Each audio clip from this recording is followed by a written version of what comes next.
It's a really good movie. Shit. So download and follow us on the Stardust app.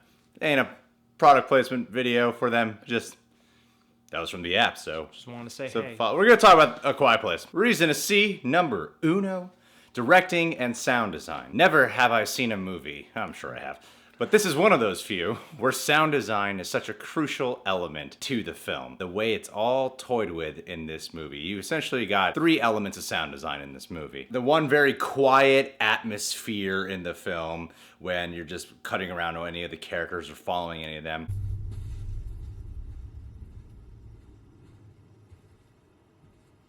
And then you got the deaf character who is the daughter. The actress is named Millicent Simmons. Whenever it cuts to her, you're seeing a scene from her perspective. Pretty much no audio where it's got that humming, buzzing kind of sound whenever you're hearing it from a deaf person's perspective. And then the third element is just all the random sound design that you hear in the film that plays into such a factor. Jump scares are so earned in this movie. It's crazy. Yeah, and there's a ton of stuff that they do even between those different modes of sound to kind of shift and play with it. There are a lot of really clever flourishes and stuff, even just down to like the sharing of an earbud or something like that. Like there's a lot of creative sound, and if you've ever tried to make a movie, like sound is something people easily overlook and is one of the most important things, and to see a movie that really thrives based off some really next level sound design, that's really gratifying. This film is directed by John Krasinski. Boy, he has a confident hand behind that camera, man. Yeah. This is a tense character family horror mood piece. I think it's different than what some people might be expecting because it is very character driven and it really is about its mood and its tone. It's really lived in that way. So it takes its time, but it doesn't indulge in taking its time. And one thing I appreciated about this hugely is that it's a visually told story. Yeah. And in the day and age where like everyone's creating a universe and a world and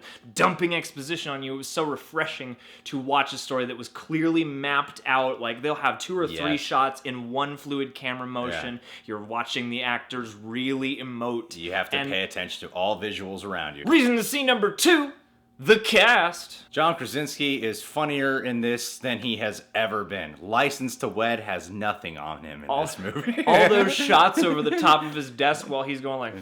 You know, like classic Jim. And Emily Blunt, I could see why she's the next Mary Poppins. You could see why these guys are married because of the fun chemistry they just have in this movie. It's basically a romantic comedy. No, this film is, like we keep saying, like a family drama and a character study in its own way. This family that is surviving in this post-apocalyptic world where a lot of people are taken out by these creatures that are blind but can hunt you based off the sounds you make. So in this movie, the characters naturally are people who will have to do mainly body language performances. Like, yes, you get one character in here who is just deaf, and she's a really great actress in the film. But the other characters, because they have to be so quiet, it's a lot of sign language, a lot of whispering, that when they actually talk in a normal vocal range, it's like, oh, yeah. You could do that. It's really strange when people actually utter a word or two even. And you start to realize, like, even whispers start to feel odd. They feel like a real family. They really give a weight and a credibility to just the life that they've drawn with this. It's not a very populated movie. Even on IMDb, there's only like 6 people listed. Yeah, and everybody does a terrific job. Again, like, they really honed in on that family vibe and they really drove it home. John Krasinski, what I love about his performance here is I never got the impression that this dude directed the movie, which can often happen when a guy directs himself. And it's the first role I've seen of him. I didn't see that 13 Hours movie where I'm like, yeah, this dude's a man. Right? He's a man now. It's not just boyish charm. You know, you really believe him in this scenario. Yeah, and it was funny because I feel like a lot of people would associate him as Jim Halpert from The Office, from a show that's comedy based and then like such a serious performance here. It actually makes a lot of sense that he would do this kind of performance because The Office humor is based off subtlety and realistic expressions and stuff. I'm like, that's what he's doing here, just in a different genre, in a more intense role. Emily Blunt, fantastic job in this movie too. Like, she brings a lot of heart and a lot of the emotional core to this too, because she is truly the mother like the of mother. The movie. And like she's got to be just as strong too. And like the scenes where they both, in their own ways, like empower their kids in the face of this horrific situation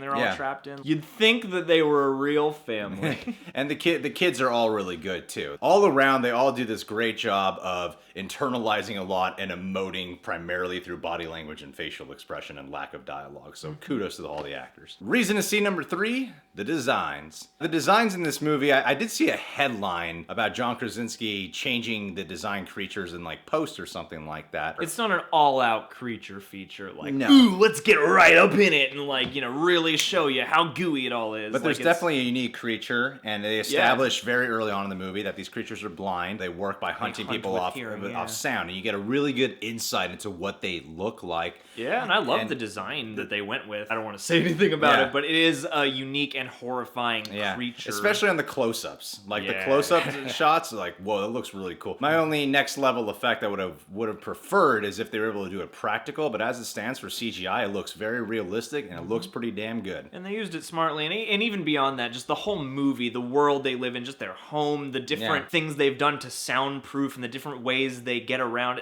Everything has thought put into it in this movie, and I appreciate the design on that level also, because this is the kind of movie that has to feel lived in, and it does. Reason not to see, it's not a popcorn horror movie.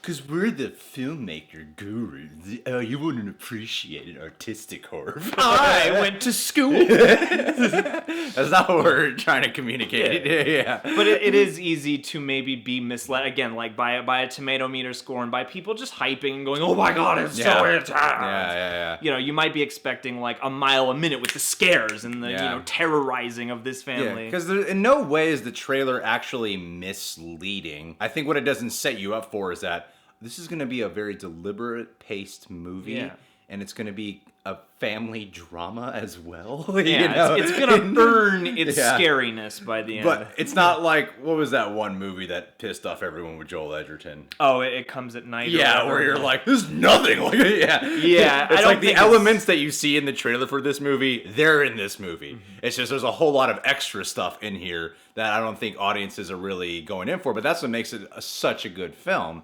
It is like a film, you know? It is like an actual, it's not like a movie. Yeah, although it asks you to be patient. I even myself had to do some readjusting within the first like 20 to 30 minutes and go, oh, we're really gonna take our time. We're gonna buckle down. We're gonna live with these people for 90 minutes. You know, I feel like mainstream audiences could get on board with this movie. You know, it's like for me, I've been kind of comparing the experience of Jordan Peele coming from a comedy background and doing Get Out, getting amazing reviews, and everyone flocks to the theaters to go see it, and it totally lives up to it. A Quiet Place, I could see it having a similar response to audiences, but I could also see a good amount being like, it just wasn't my cup of tea because it was a little too slow. Yeah, I've heard the name like Cormac McCarthy thrown around with this, and it is more toward that side of the spectrum. It is more like rumination, but not, you know, it's still compact 90 minutes, and I've never heard, or it's been a long time since I've heard an auditorium that quiet. So if you're with a crowd that's into it and willing to buckle down for the silence of it all, I think you'll have a great time.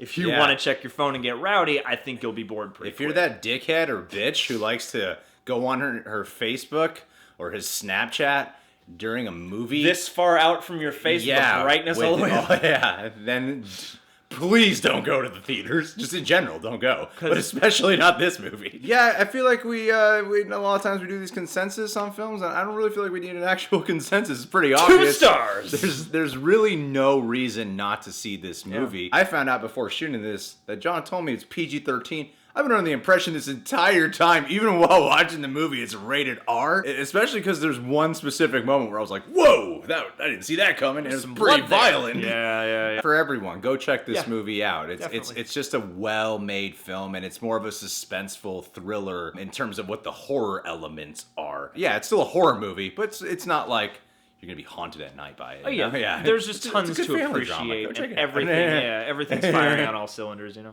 All right, guys. Well, thanks for watching. You guys, why don't you tell us in the comment boxes, what was your favorite episode of The Office? What do you think of Emily Blunt as Mary Poppins? Boy, that's relevant. You can subscribe to the Reject Nation and click that notification bell so the subscription button means something. Yeah. And check us out on Patreon. Full-length TV show reactions over there, as well as music videos, Q&As, a whole bunch of goodies that we offer. Would love to have you become a Patron Eject today.